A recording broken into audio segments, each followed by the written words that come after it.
What's going on, y'all? My name is Tommy. Welcome back to the channel. Today, by request on min-maxing for fun and profit, shadow magic. We're going to take things that are quasi-real, and then we're going to make them very real, then we're going to make them too real, and we're going to optimize around a first edition Pathfinder wizard.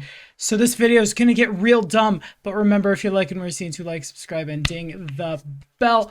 Stay caught up on all your stuff. And remember that Patreon gets you access to this and a billion other Google Sheets ready for you to throw at the hordes of enemies your GM wants to throw at the party.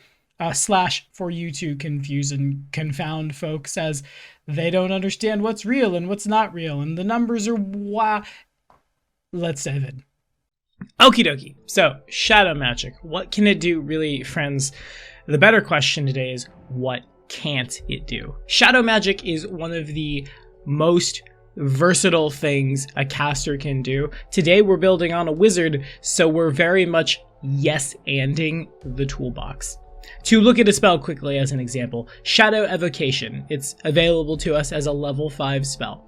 For a standard action, we will tap into the energies of the Plane of Shadow and cast a quasi-real, illusory version of a sorcerer or wizard evocation spell of 4th level or lower. Spells that deal damage have normal effects unless an effective creature believes that truly this is an illusion. If the disbelieved attack has a special effect other than damage, then it shakes out to something that is either 1/5 as strong, 20% likely to occur.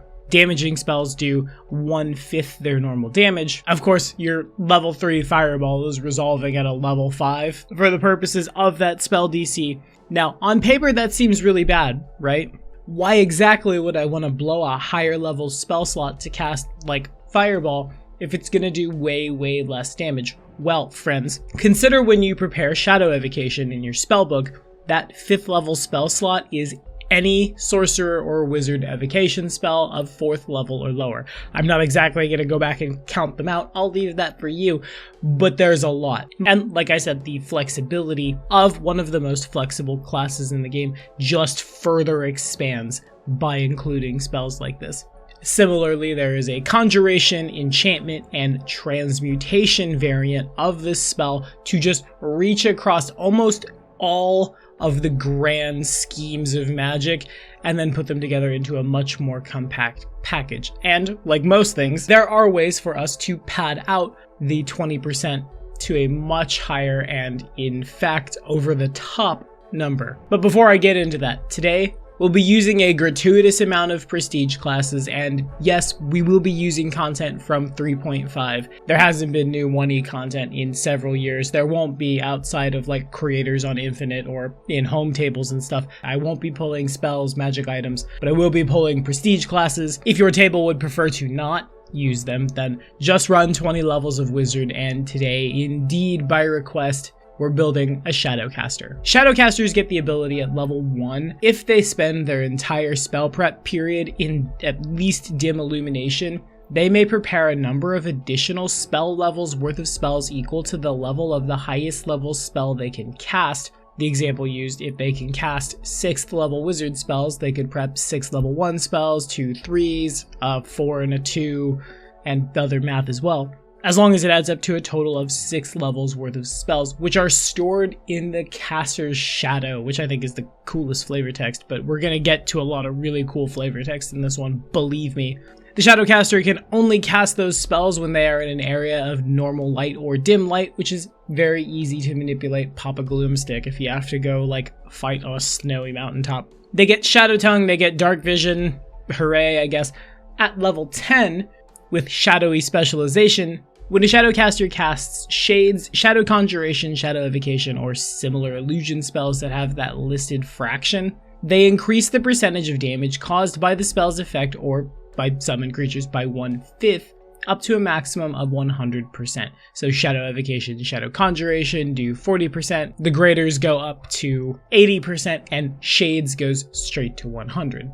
And this is where we get into the fun part of the video, because in fact, in terms of things like magic items, our prestige classes, meta magic feats, there are things we can do that can truly tick that number up from 100% to much bigger numbers. First, I'm going to take a very liberal reading of shadowy specialization and assume that effects that you would get after this don't necessarily see the first can only get to 100. Why? Because, to speak frankly, friends, after years and years of min-maxing for fun and profit, I've seen the math. I've seen a lot of numbers and a lot of, I'm gonna walk up to the Tarrasque with this greatsword, snap my fingers, the Tarrasque is in 20 pieces on the ground now. Someone should probably wish it to stay dead. So there comes a point where the numbers become just straight up overkill. And if that's someone's power fantasy, then like, sure, why not? Let's enable that at the table. Also, it's like the coolest flavor of illusion magic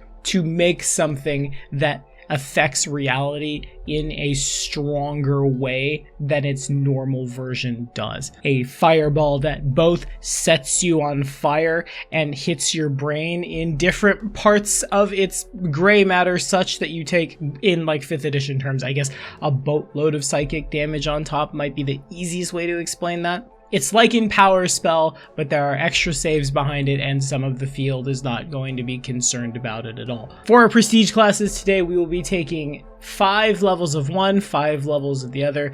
Good lord, I don't know who was working at WotC when we named our prestige classes this. Since our build request wanted us specifically to build 2 10 levels of Shadowcaster, we'll take 5 levels worth of Shadowcrafter. God, this build sounds so confusing.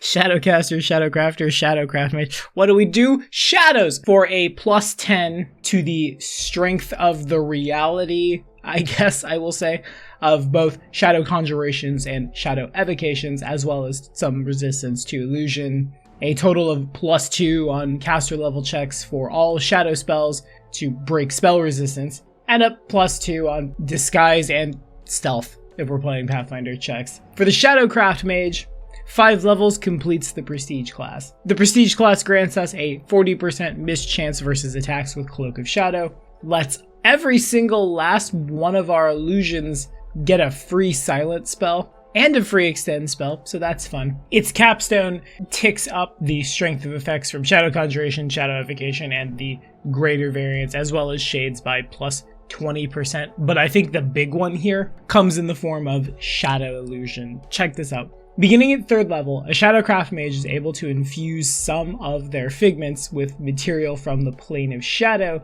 which makes them quasi-real, kind of like how shadow spells work anyway. The subschool of said spells changes from figment to shadow, and they can use the altered spell to mimic any sorcerer or wizard, conjuring, be it summoning or creation or evocation spell, at least 1 level lower than the illusion spell.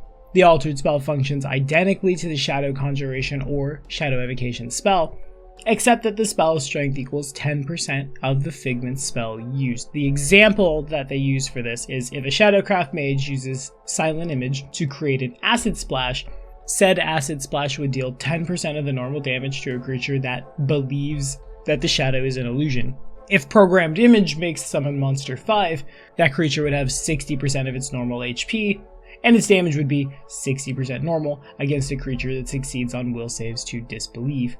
These can be slapped on Silent Image, Minor Image, Major Image, Persistent Image, and Programmed Image, and that's just versatile as hell. That's a very fire and forget ability behind you. Take something like Programmed Image. It lasts for rounds per level, but its duration is permanent until it is triggered, and it's a 6th level spell.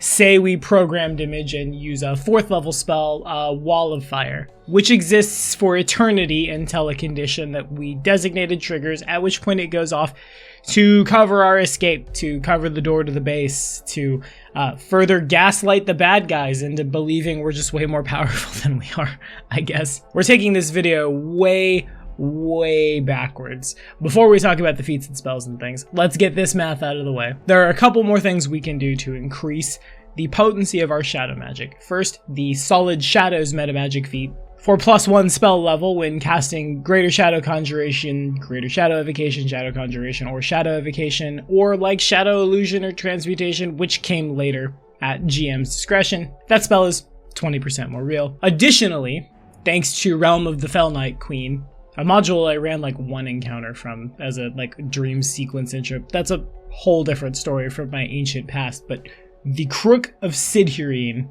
In addition to giving us lots of charges for lots of spells, by expending extra charges from the staff, the wielder of the crook can increase the shadowy substance used to form such spells by plus 10% per charge, up to a maximum of 50. Staffs by default have 10 charges. You charge them when you prepare spells. And so then in total, the rod adding up to 50%, Shadowcraft Mage adding 20, Shadowcrafter adding 10, Solid Shadows adding 20, and Shadow Specialization adding 20. We're looking at a 120% increase to that thing we want to do by the power of harnessing the Shadow Plane, in Pathfinder terms, by the power of having a very, very strong understanding of the physical energy which binds the universe together. We can create something altogether more real than its base component, more damaging, more efficient.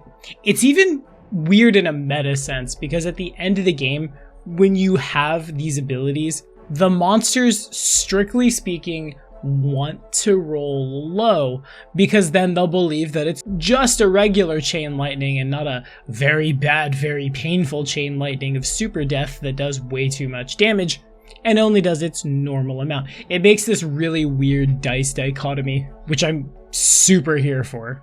And again, it's essentially just a big boy in power spell. There's other scary stuff you could do, specifically on the wizard. Wizards can definitely just paralyze a thing so people can coup de grace them. Wizards can manipulate the fabric of reality such that folks don't get turns, or that everyone is so buffed such that it doesn't matter how many turns they got.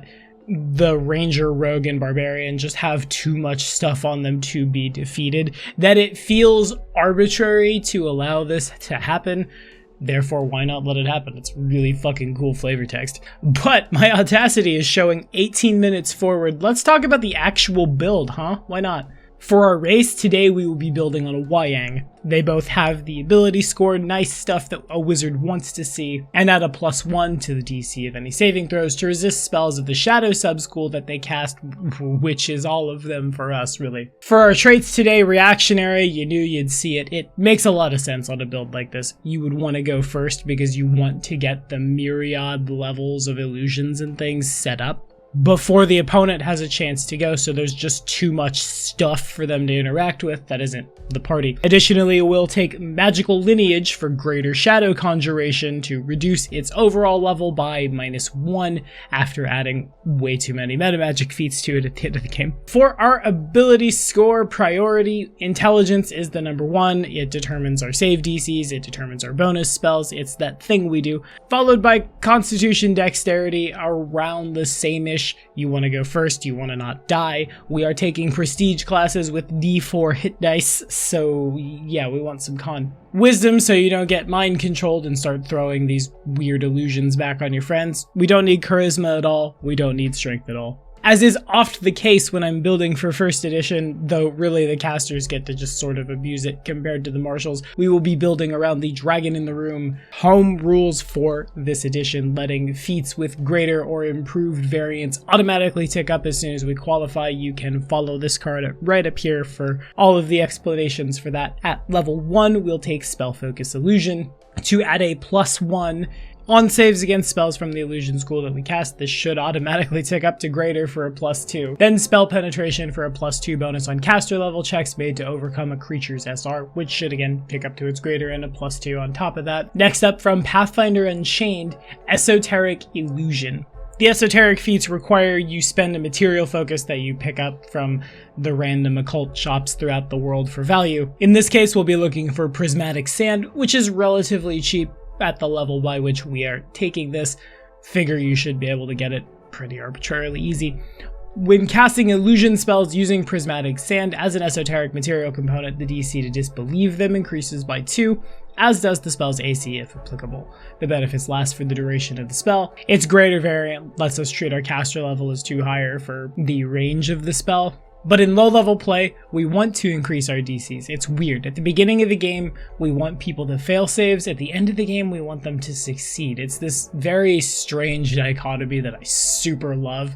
no, wait, that's not a real fireball. That's a, oh my god, what the fuck is that? And then they are set on shadow fire and fire in their mind and they're dead. Ooh. This probably is a really good time for a rules reminder really quickly. Remember, kids, if you know something is an illusion, you get a +4 on your will saves to disbelieve it. So if you have one of these in your party, everyone else in the party, after like the second spell or that first meet everyone around the table kind of thing, oh, you're an illusionist? Cool, I'm not gonna believe shit you do, and get a +4 on all the things. So at the beginning, should they get caught in, again, say, Shadow Evocation Fireball, they'll take way less damage, while people might take way more. It's a whole thing. I know it's complicated. Solid Shadows comes next for that sweet stack on too many percentages. And next, not a feat, but an arcane discovery. Wizards gain access to these. There are a whole bunch of them. A lot of them do a lot of really cool things. They can learn them in place of a regular feat or their bonus feat. For us, Resilient Illusions. Anytime a creature tries to disbelieve one of your illusion effects, make a caster level check. You treat the illusion's save DC as its normal DC or the result of the caster level check, whichever is higher. You have to be at least level 8 to get this. This starts out as having a little bit of padding on your DC should you roll high, and then turns out when your caster level just gets egregious, makes things even harder to disbelieve. Oh, by the way, did I mention we were evil? But we should probably talk about our deity. For our next level, we will take Deific Obedience, choosing Mahathala. Her obedience, when you spend an hour thinking about how you're better than everyone and usually taking drugs while doing so, the DC of all illusion spells you cast increases by 2, and you gain a +2 profane bonus on saving throws to resist mind-affecting effects. We won't bother messing around with changing which obedience route we're taking. The Exalted Path will be fine with us. None of it does anything super on point for this build, but it's super flavorful. Take mind-altering drugs, realize that the world is different than how mortals perceive it, and then inflict it on others. Quicken Spell next to cast spells as swift actions, then Empower Spell, because why not make all variable numeric things a given spell does increase by half again? We've done enough weird percentage bullshit, let's make it worse. Next, we'll take Spell Perfection, choosing Greater Shadow Conjuration. Whenever we cast that spell, we can apply any one metamagic feat we have without affecting its level or casting time, as long as the total modified level of the spell does not use a spell slot above level 9.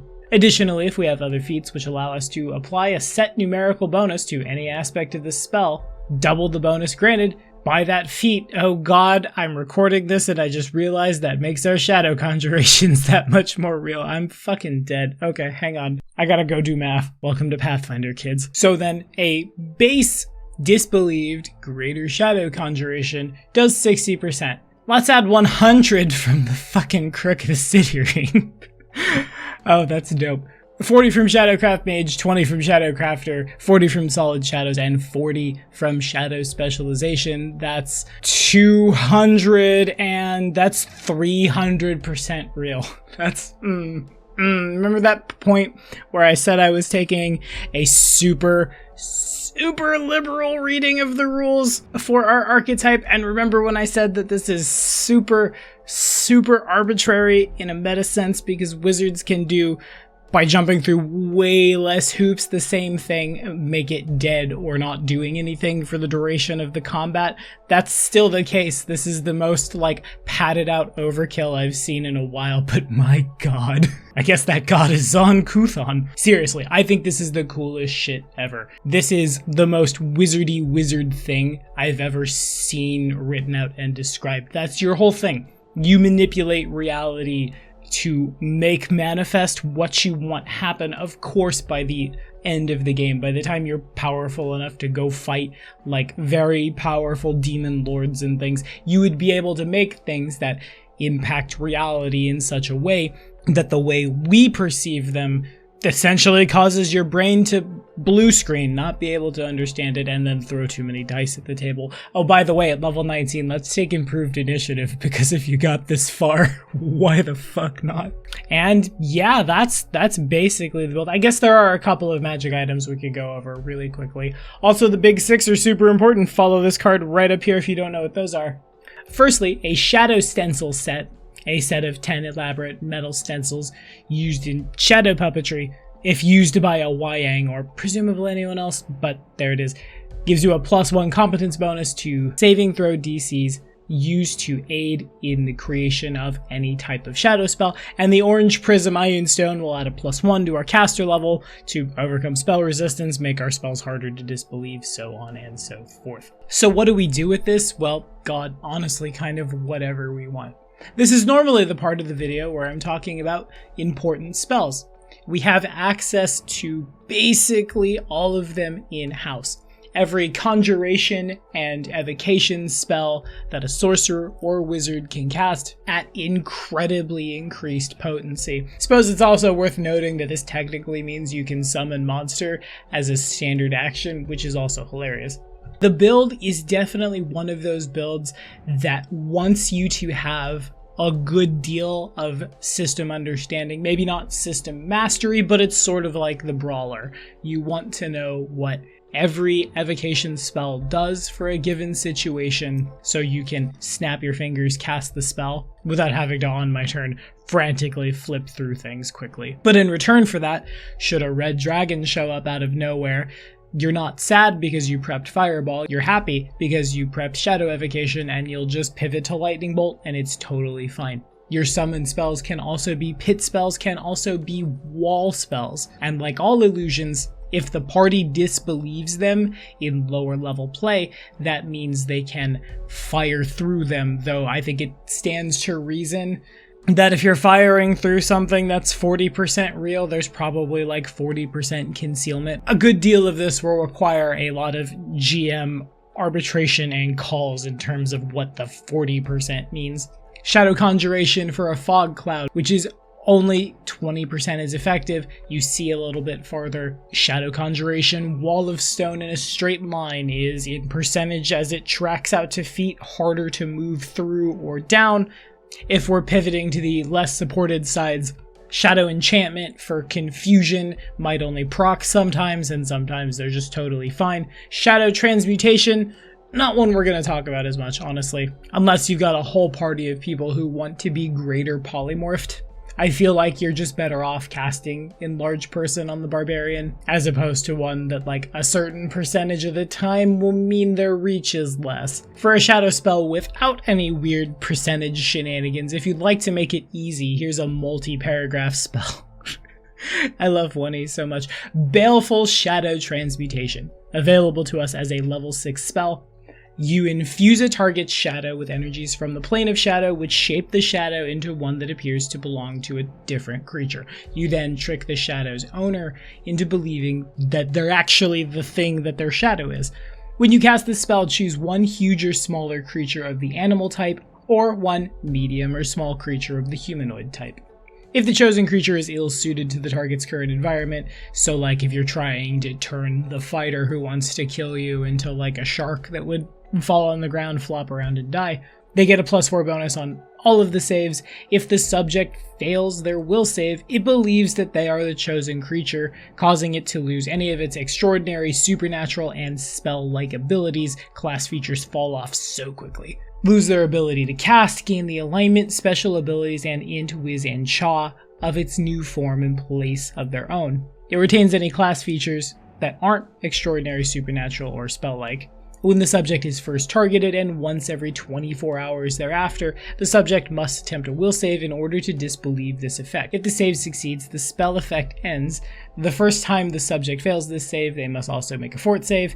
If they fail that fort save, they are, fun fact, permanently polymorphed into whatever their shadow is.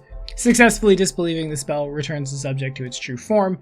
If the subject passes its fort save against the effects of Baleful Shadow Transmutation, any further polymorphs auto-fail. Incorporeal and gaseous things are immune, shape changers can just revert. What happens if you cast this on a dog and make the dog think that it's a human? Are they just awakened because you can manipulate reality to that much extent? That's where we're gonna call the video. What do y'all think? How you feeling about shadow percentages? Throw it in the comments. My brain hurts. Thank you all so much for watching. We'll see you next time.